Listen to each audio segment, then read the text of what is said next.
মেহেদী হাসান মিরাজ যেন পুরোদস্তুর চমক দেওয়ার কারিগর। আইসিসি টেস্ট অলরাউন্ডার র্যাঙ্কিংয়ে এক লাফে 3 ধাপ এগিয়ে বসে পড়েছেন সাকিব আল হাসানের পাশে।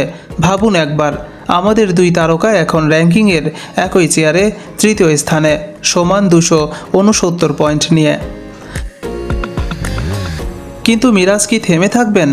অ্যান্টিগায় ওয়েস্ট ইন্ডিজের বিপক্ষে প্রথম টেস্টে 68 রান আর 4 উইকেট নিয়ে তিনি প্রমাণ করলেন, সামনে তো আরও বড় কিছু আছে ভাই।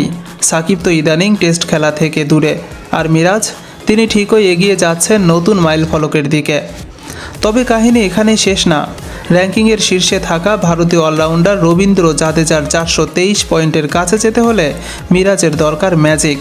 আর দ্বিতীয় স্থানে থাকা রবিচন্দ্রন অশ্বিনের 290 পয়েন্ট পার করা, সেটাও নেহাত সহজ নয়।